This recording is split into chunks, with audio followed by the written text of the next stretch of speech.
In this segment, we're going to talk about a stupid conspiracy theory, how Donald Trump is already starting to become accountable for his crimes, and flying Teddy Cruze. First, let's talk about the conspiracy theory. I don't know if you've heard this one. It's getting harder for the Trumplicans and Donald Trump to defend against what happened at the Capitol. With all the people that are being looked at and investigated, it's hard for them to hide the fact that they were involved. So, what they typically do in this situation is something called whataboutism. Yeah, that's bad, but what about what you did? They've done it for 4 years. This is nothing new. So there's a new conspiracy theory out from the Trumplicans, and this is what they're saying. Oh, yeah, Nancy Pelosi knew about the insurrection, the attack, and she did nothing. What about that?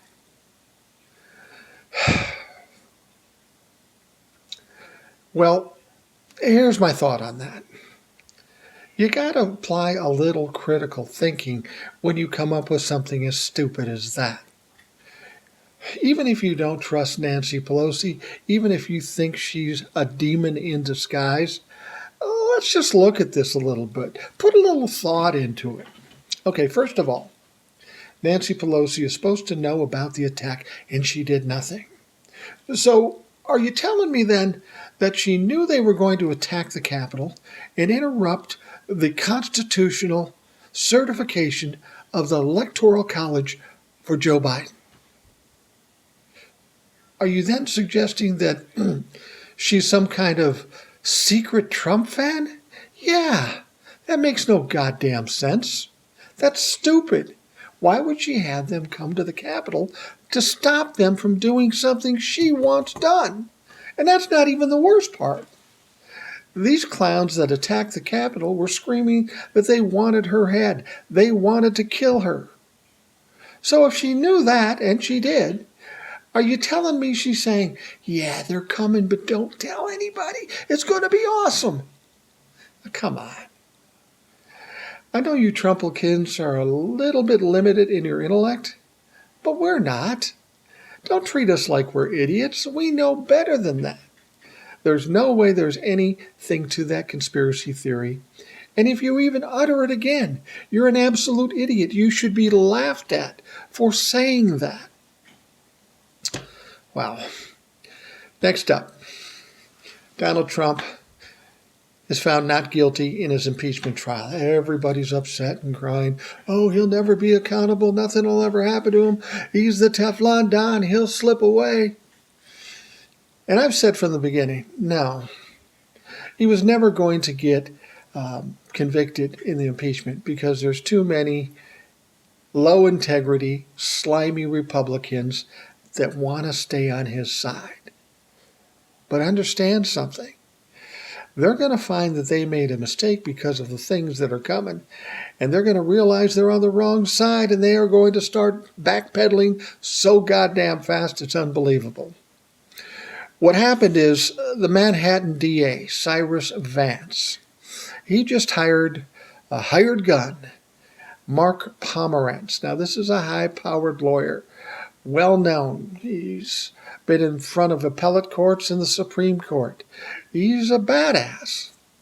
And they hired him to take charge of this multiple investigations on Donald Trump and his business dealings. Now, he specializes in white-collar crimes and organized crime. So he's tailor-made for Donald Trump. We're talking white-collar crimes, and the way he acts is like a mobster. So this guy has got it nailed. Even if there's not a conviction, this guy will turn Donald Trump's life upside down. And it's only one of many potential investigations. Well, that's going on in Manhattan. You've got the SDNY. You've got Georgia. They're looking to bring charges to a grand jury next month in Georgia. We got the NAACP filing a lawsuit. There could be hundreds of lawsuits. Donald Trump will be in litigation one way or another for the rest of his life. If he gets convicted, all the better. If he gets drained of all his money, even better.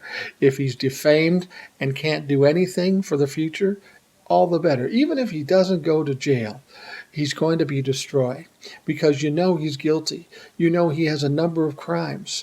And since he has no protection of the presidency, he's going to be exposed. Everybody will know. He will be embarrassed. And for a man with that kind of mentality, narcissism, and a sociopath and a pathological liar, embarrassment is the absolute worst punishment. So Donnie's going to get his. Just be patient. You'll get some justice with Donnie. Not too distant future. Lastly, I want to talk about Teddy Cruze, Flying Teddy Cruze. I did a video earlier, a couple of videos, about Ted Cruz. Now, his state of Texas, of course, is in a horrible state. They're colder than they ever have been. They got more snow and more ice than they've ever seen. They've got no water, no heat, no electricity. It is a living hell in Texas. I mean, it is a true crisis. Joe Biden has sent them money, and FEMA's going there to help them out of their problem. Donald Trump would have never done that for a blue state, but Joe Biden did it for Texas, even though they want to secede or they don't believe that he won the election. Joe Biden's a good man. He's the president of the United States. For now, Texas is in the United States, so it's his responsibility to help out and make sure they're okay. Anyway, that's beside the point. So Teddy Cruz has got all this going on. He's a senator in the state, and he says, this would be a good time to go to Cancun. Weather's beautiful down there, and I'm tired of this cold in Texas. So he gets to the airport, goes on the plane. What he doesn't know is as he's sitting on the plane, he even said, when I got on the plane, I wasn't sure about this. Of course you weren't. Anyway, he's on the plane, and all of a sudden, what he doesn't know is that everybody on TikTok, everybody on Instagram, everybody on Facebook, everybody on Twitter, all the news channels, they're all talking about Teddy Cruz going to Cancun, leaving his troubled state behind without a care. So he gets off in Mexico and he goes, holy shit, I'm screwed. This is not a good look. So he gets on a plane, comes straight back. When he's questioned about it, he says, yeah, I'm just being a good father. I was just dropping my kids off. And then when they find out, well, that's not exactly true. Teddy, you had a big suitcase with you. You didn't bring a big suitcase to stay overnight, for Christ's sake. So then he says, my kids have had such a tough time. Like no other kids in this country are having a good time, but my kids are having a tough time. Well, you know who's having a tough time, Teddy? It's the people who have no heat in your state, the people that have no water, have no food. Those people are having a tough time. So you want to go sit down in Cancun with a pina colada and a cigar and enjoy life. No, that's not the deal. You're a public servant. You need to help or be around to help if needed.